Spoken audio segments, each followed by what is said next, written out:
Okay, now I get my question. Yeah, there's a method to my madness. You know, I was just trying to show everyone out there how to not listen. Oh, good job. Interrupt good them, job. roll right over you. That was excellent, excellent. No, I wanted to ask you as men, because I can honestly say that as a woman, that when my husband really is listening and making that effort to understand what I'm saying, that's what makes me feel loved. It's like it's the cry of my heart that there's one person who wants to understand me.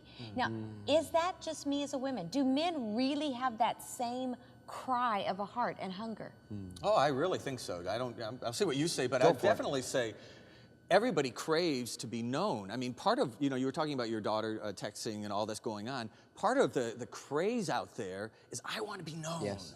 But that doesn't just end at the end of adolescence. It doesn't end when you get married. What you want in a marriage, the #1 complaint in a lot of surveys is I don't feel that my spouse really knows and understands me. Right. Yeah. And that's what communication, it's good to have techniques, but you've got to know your end goal, which is to be a connoisseur of knowing that person. I want to know my wife better than anybody else, and I want her to know me. I don't want to feel like my coworker knows me better than my wife. Yeah. But it's important, though, that we recognize that over time, as we divulge and disclose with each other, we have this joint history developing that no one else shares. The stories, the innuendos, the memories, the fun things, and there's this rich history that develops between a husband and wife who keep trying to know. Our marriage, just to be honest with you, years 3 to 5, but for the grace of God, we could be another divorce statistic too. And you say, well, how the flip are you doing a TV show if that was your story? Well, the bottom line is I didn't seek to understand my wife. And I began to realize that if I made an effort to understand her and know her, that was the beginnings of her feeling safe with me. I mean, that was the beginnings of us really getting connection because I was making an effort to understand her. Okay, but how did you make her feel safe? Well, I had to shut up and listen. Because for me, I was the talker, so much easier, and she was more private. And although she's opened up so much more lately, the bottom line is she has to come to the point where she wants to share, but I had to give her time to listen, and it had to be a safe environment for her.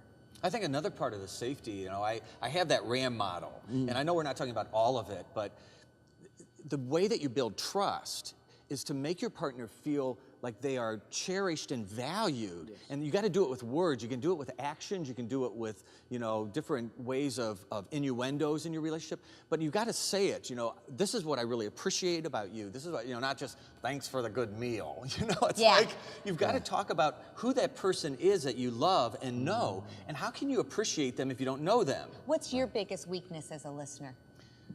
Oh, impatient for me. You know, what about you? I think in a lot of ways, sometimes I listen too much. What do you mean by that? Well, I think that not opening up and sharing of myself, I know that's kind of the backward way to say it. That's kind of like saying when you're going for a new job, you know, what's your greatest weakness as a worker? I work too hard. Yeah. You know, but I find that it's really easy for me to listen. I've been in a counseling practice for 20 years. Right. I spend my life listening and defining people, but investing myself to really share my heart. But I would say that's where my wife comes in. She, more than anyone in the world, pulls me out. Wow. She will ask me, she will listen, she will get excited. I will get on the phone with her on the way to the airport, and she will want to hear all about this day. Details. She will want to know it. Yeah. And the fact of wanting to know me makes me feel so loved. Of course that it is a does. huge bonding quality. And so we're talking about communication, and I'm saying again, the goal of every relationship in marriage is to keep a strong bond, and communication is a means toward that. No, this is critical. What you just said, you've got to catch this. Believe me, all the couples we've counseled, there's a sense to which my spouse really wants to know me. Does it not put our value up? We feel valued. We feel respected. You want to know me. You take time to ask. You take time to interact with me. Whew, that's big. Okay. Go ahead. Yeah. It's definitely your show. No, but just a question for you guys, because as you're both these incredible listeners, as a wife, if we're sharing, or as a woman, we're sharing our need, okay? And we're just sharing about one thing that we need from you, but somehow you hear you're a horrible husband then.